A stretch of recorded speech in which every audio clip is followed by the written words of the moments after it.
Welcome back to Make Your Marketing Podcast. Today, I'm super excited to have Chris Dreyer, the CEO and founder of Rankings.io, on the show for a few reasons. He's actually been kind of a mentor to me and my agency, as well as he's super, super smart, knows everything about SEO for personal injury attorneys, but he's also worked in other industries. So he specializes in personal injury, helping them rank on Google, and does an amazing job across the country. His agency ranks personal injury firms for the most lucrative keywords in their industry with end-to-end SEO, content creation, and technical optimization. Welcome to the show, Chris. Thanks for joining us. First of all, you're so nice. That's too kind, and thank you for having me. I'm excited to be here. Well, I know you're kind of like obsessed with the SEO, which you should be because that's your company. And I'm always amazed at what you come up with, like different tactics, and you're always on the cutting edge of what's changed. What are you seeing today in 2021 that is completely different, that people might not be aware of what they have to be doing for SEO for their business? You hit me with a big one right out of the gate. So there's so many things. A couple of them is just the content strategies. It's no longer a situation where a topic hasn't been covered. There's an article on Google about a topic. So now it's more about quality and cutting through the noise. Like, how do I stand out from the competition? So you have to think about being different. And by the nature of being different, you automatically stand out. That's a big one. And then the other one is there's just so much of a focus on your site, on-site SEO and just the UX, and you have to have a great site. It's just imperative. But there's a lot of things. I could talk about local SEO and how spam, there's a lot of spam, and you used to have to be reactive, and anytime something was happening, kind of protect yourself in a reactive mode. But in some markets, you have to be really proactive and actually fight fake reviews and fight again. You've got businesses that jam keywords in there incorrectly. You have to be proactive instead of reactive. Yeah, I kind of did start with a big question. So let's dig into it a little bit more. Yeah. Let's go back to content marketing. You work in a highly competitive market, probably one of the highest competitive market for personal injury attorneys. How do you help them cut through the noise with a different point of view for content? Yeah, it has to start from a front-end strategy. There really has to be a lot of competitive analysis. You have to look at your competition, see what content they have, and you really want to make the best piece of content in your market. That's the name of the game. And also, it's no longer a situation where you write one piece of content and then you can just leave and never revisit it. Like, oh, I'm done. I have it on this topic. No, you need to refresh it, in some cases on a monthly basis, but definitely on a yearly basis, and just make the best piece of content there is. It's difficult. No matter what business you're in, there's going to be all aspects of the funnel you need to cover. So you need that top and middle of the funnel content to draw an awareness, to really put yourself out there. And then you need the bottom of the funnel sales pages. And they're called a number of different things per industry, but it has to be a comprehensive strategy to your content. So once I look at my competitors and find out the best content that they're putting out there, the idea is to just create even better content than what they're putting out there, right? I mean, better and different. So a lot of times you'll see individuals, they'll do competitor analysis, and they'll see like the content's all kind of structured the same. So if you can create a different format, maybe they have a lot of list posts and you make a guide, or there's all one individual point of view.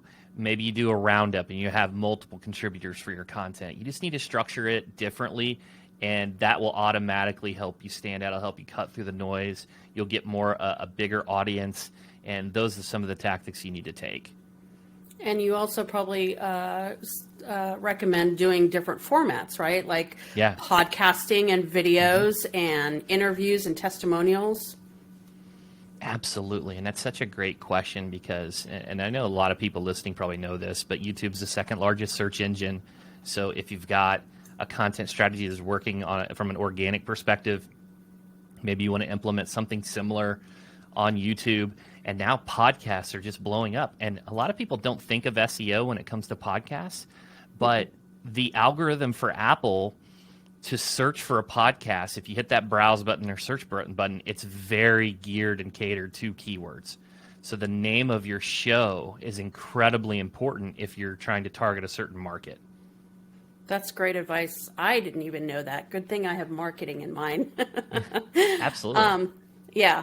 So what are you seeing when you first start working with a client? What are some of the biggest mistakes that you see that they're doing with their SEO?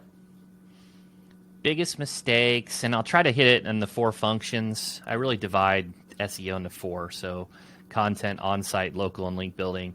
Content, either the content's just not, typically it's not good enough. It's thin, it's too fluffy. It has to be really robust and strong, or just there isn't enough. They're not covering all the topics as well as they could.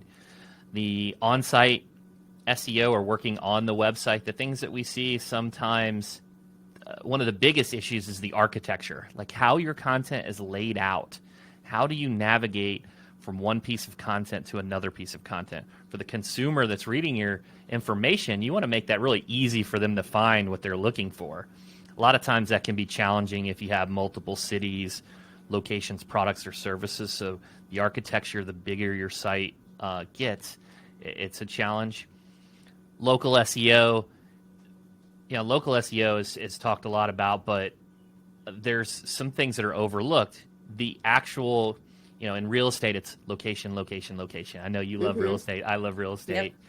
And if you have one office, you may rank in the map pack, but 10 miles away, even though you're in a respective city, you're not going to show up as well because proximity and distance is very important. Imagine you went on vacation and you're in St. Louis and you typed in best restaurants near me. Well, you wouldn't expect to see them 10 miles away, and that's the same in any industry. So if you have one headquarter office, an expansion strategy may be just opening another office in a different part of the city or another city nearby. So that's overlooked. We could talk about reviews. Reviews are critical. Yeah, let's talk about reviews if you don't mind, because sure. I know they're kind of a pain to gather. I know there's a lot of software out there. We have some software as well to help you do that. But it is really critical. How does it play into how you get found on search? So local search is the way you rank is through relevance, distance, and prominence. And in the section under prominence, it says review score. The number of reviews and your score are a ranking factor. So let's start with this score itself on that 5-star rating. Again, and I'm going to use restaurants as an analogy, kind of my example, because it's the easiest for everyone to associate. If you type best restaurants near me, you're not going to see the 1-star rated restaurants that are just terrible.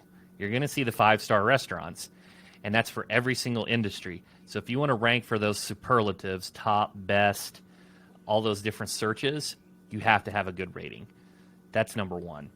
Number two is you need to have a volume of ratings. You need to have multiple reviews, and that is a ranking factor. So the number of reviews plays into that. And then the last thing I'll say on reviews is just by the nature of growing, every business can't satisfy everyone. You'll have a time where you get a negative review. It just happens, you know, and that's not a bad thing because a business shouldn't be right for everyone. It should be right for the right people. Yeah. And if you get that negative review, the biggest mistake I see is individuals get really defensive and in their response. But you got to understand that your response is not for that individual. It's for everyone else that's going to read it. Right. Exactly. Yeah. It amazes me, not only the bad ones, but I encourage people to respond to the good ones, because why do we leave reviews? We want attention. We want to be seen and heard. So if you're respecting that desire, then you're going to go a long way. Absolutely. So I imagine you help your clients as well do case studies, or I don't know what the terminology is in their industry, but when they've won a case, do you help them build out that kind of story, how they helped? I think that all of us can learn from that and create the similar marketing piece. So I'd like to say that we should do that more. For attorneys that we work with, they'll have a case results page, and we'll highlight those big cases or put the individual results on a specific page. So to give you an example, if there was a big car accident settlement, we would want to put that on their car accident lawyer page. So we do that. They have testimonial pages, but that full breakdown, it's not something we do frequently, but when you can do it, it can be really powerful for sure. Yeah, that's amazing. What are some mistakes that you see automatically with their on-page optimization? So when you take over a website or their content, I know that you talked about having thin content. What else are people missing? Well, the framework itself, there are a lot of content management systems, so just selecting one that's intuitive and easy to work on.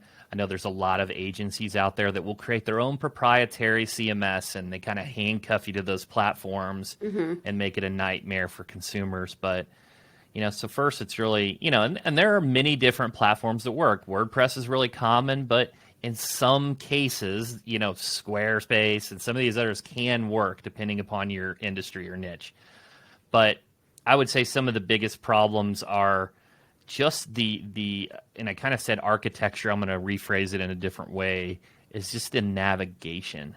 It's like, where does the content set? How do I get to the content that I want to read? And sometimes those menus are just really just bloated. There's too many pages and articles on the menu, or you'll have a sidebar that's just not relevant to the information you're reading.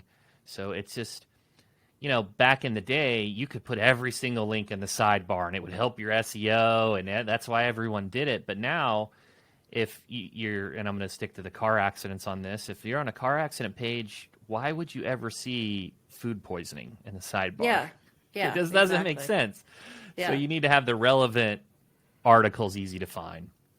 And it's not just for the user, but it's also for the indexing, right? Google needs to have a good experience of indexing that content, which I imagine is supported by inside links as well. So linking out to other pages and growing their strength. Absolutely. Yeah. So let's go back to local SEO again.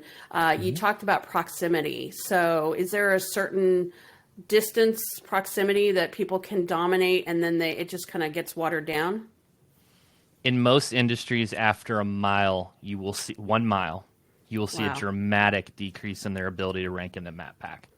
Wow. And it's even more relevant in the legal industry with a lot of saturation. So it depends on how many businesses are in that area. But after 1 mile, you can really lose a lot of visibility. There are some tools that aren't as common. There's one called Local Falcon, and it'll basically overlay a radius grid around your headquarters, and it will show you where your rankings start to deplete. And that can give you a really good idea of where to open a new office and expand. And it's also really powerful when you look in entirely different states. You look at a metro, you see a gigantic competitors downtown. Oh, maybe I need to open my office 5 miles north or west or east or whatever away, and not, even though the downtown may have the best office space, that may not be the best strategy. Yeah, no, that's a great tool. Are there any other tools that we can look at that are helpful aside from the common, Google AdWords and so forth for keyword research? Keyword research, my two favorite tools, and every SEO specialist says these two names differently. Sorry, I got a little tongue-tied there. SEMrush is a great one, and then Ahrefs.com. Both of those are phenomenal. They're head and shoulders above the others. SEMrush just went public, so they got a lot of capital, and with that capital, their technology and their tools going to continually improve. That's great, and I'll have links to those in the show notes. I think there's a free version just for if you want to get your feet wet, right, and just test it out. Yeah, I believe. Yeah. So there's a lot of myths out there about SEO. One of them, I think, is when we were talking about quality content, all you have to do is go look at your competitors and see how many words they have, and then just double it. I don't think there's any truth to that. What do you say? Yeah, that's a complete myth. Longer content does tend to perform better, but it can't just be fluffy content where it has to be robust. It has to be dense with quality information, because consumers can see right through it. If it's fluffy, even though it's long, they're going to bounce. Those headers are more important than ever. The copywriting for your subheaders to keep users transitioning down and through the page is critical. A lot of us scan read. I scan read myself. If I'm looking for something in particular, I'm not going to read every single word. I'm going to jump to the subheader and find my information. And yeah, so it's more about quality, and it's got longer content does tend to rank better, but it has to be good. Yeah. And how do you know it's good? Like, what are some things that we need to look at, honestly? Yeah, before you even write the content, you need to think about answering consumer intent. Like, why is a consumer coming here? What information should this page contain? That's the first step. And then I think that if you get enough volume, you could actually ask consumers and you could get comments on the page. But if you don't have a lot of volume, then maybe you just look at some of those core metrics of whatever statistics you have using Google Analytics. Maybe you look at bounce rate, time on page.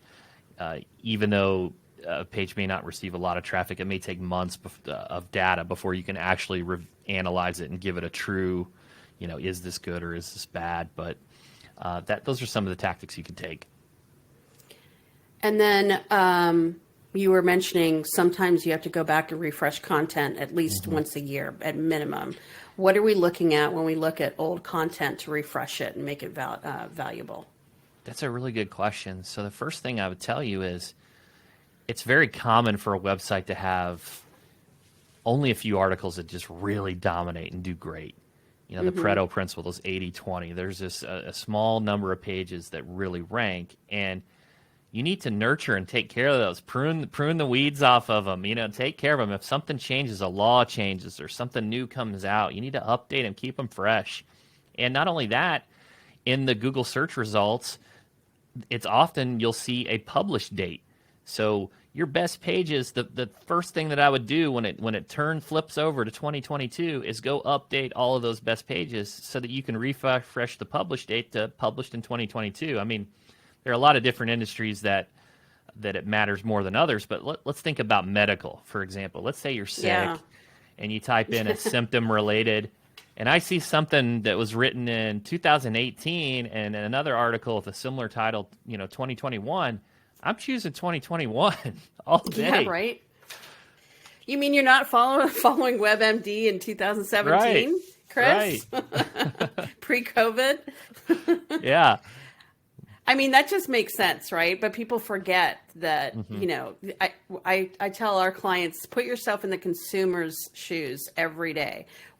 How are they using the web? How are they finding your information? One of my favorite books is They Ask You Tell, right? By Marcus Sheridan. It's just answering all the questions that they might be typing into Google. So what are some other myths that come to mind? Oh, geez, myths. Let's see here. What about link building? What people think? Oh, I can just go and pay someone $500 to get a bunch of links to my website. Yeah, you could do that. That'd be pretty risky. So not all links are not all links are valued the same. They have different levels of authority. We stick them in buckets. So we have a relevancy bucket for your niche. Then we have a geography bucket. So if you're St. Louis restaurant, you want to be mentioned in STL Today and the Feast and things like that in St. Louis. Then we have authority. That's the one all the SEO specialists talk about. It's a DA 90 or DR 90 on a 100 scale. And then you've got the trustworthiness, and those are your Wikipedias, your government entities. So you need to focus on all of those, and there's different levels of quality. The other thing that I would say is link building. I know Google wants you to think that if you build great content, the visitors websites will automatically link to you, but it's not Field of Dreams with Kevin Costner. If you build the content, the links will not come. You have to promote the content to get those links. So, that's a myth. It's not Field of Dreams. You have to be promotion. You have to promote your content. Yeah. And does it still stand that it's a good idea to guest podcast, guest blog, expand your knowledge on other people's platforms? Absolutely. I think today we get so caught up with nomenclature. One person will say guest posting's bad. Another person will say blogger outreach is good, and then digital PR. Well, we're all just talking about contributing content to another site. You can call it whatever you want. Digital PR, it sounds so appealing. But you need to be able to put content on high quality sites and to promote yourself. And podcasting is a phenomenal tactic, as you know, because when you're a guest on many podcasts, they'll do a transcription and they'll link to the guest. It's a thing you do for integrity, for courtesy, and it's a great link building tactic where, for me, I don't love banging out behind a keyword a blog. Mm-hmm. I'm not the best writer. Yeah. I've got my thoughts, but if you interview me or we do a video, I can thrive in that. I'm okay. Yeah. But so there's different mediums, and I think podcasting's phenomenal. I think it's just finding your comfort zone, right? Yeah. When I meet with people, they're like, oh, I don't want to do, video. I don't want to do podcasting. I don't want to write and all this. Well, don't then. We need to find some way to get what's in your brain and out to the public, because it does have your voice. And I think voice really helps as well, right? Because it's that unique perspective. Yeah, tonality. Or what, video, I can see, if you're happy, you're sad, and how you react to something I say. It's that inflection. Whereas you read something, you're like, I'm not sure. If you emphasize a different word, is this person upset? Or are they happy? Yeah, exactly. And it's really, you can't compete on how many words you put out there or, the topic or anything like that. It really just has to be your point of view. I mean, that's the only thing that's left. So I have a couple other questions for you before we wrap up. When did you first start Rankings? How old is Rankings? So we launched as attorneyrankings.org, and that was in February 2013. So about eight years now. Wow. And what did you wish you knew then that you know now? Oh my gosh, so much. We've only got 10 more minutes. So much. How much time we got? I wish I would have started building a brand out of the gate. I really put marketing on the back burner, which sounds so crazy when I own an SEO agency, a marketing agency. But I didn't really brand myself up until the last couple of years and just depended on referrals and word of mouth. Yeah. And if I would have been more intentional about that out of the gate, it would have been a lot easier. Yeah, that's great. Yeah, we always put our marketing last, right? Because we're focused on, I think everyone can relate to that. What were some of your biggest learning curves? Like what was one of your biggest mistakes in the beginning? One of my biggest mistakes was about 3 or 4 years in, I didn't have a great handle on my data, particularly for financial data.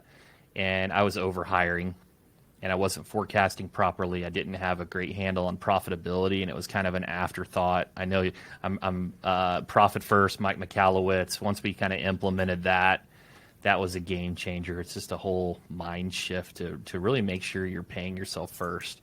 Remember, there was a point where I was like in the 4th or 5th year of my business, and my business would grow. I'd add $1 million, but yet my salary went down. I'm like, wait, what's going on here? Yeah. I need to fix this. So a lot of data, hiring, and just getting a handle on my finances was a learning experience for me. That's great advice. Starting, really having the benchmark data at the very beginning and using that as a compass is super important to being successful in business. So where can people find you online? Like if they want to reach out to you and connect? Yeah, that's it. Thanks for that, Pia. So just a couple ways. I'm most active on LinkedIn. If you guys message me on LinkedIn, I'll probably get back to you. If it's on Twitter, Instagram, I'm probably not. I'm really active on LinkedIn, so you can find me, Chris Dreyer, there. My website's rankings.io, and those are the two main methods of finding me. That's awesome. And then I'll have all those links in the show notes as well.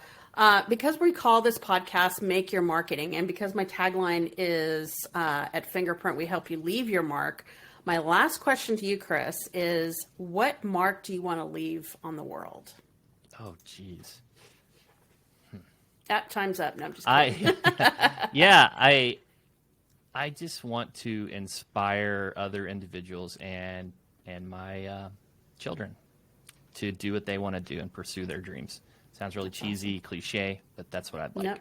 Spoken like a soon-to-be first-time dad, which congratulations. I'm excited for you coming up. Chris, this has been great. I really appreciate you coming on the show, and we'll talk soon. Thanks for having me, Pia. Okay, bye.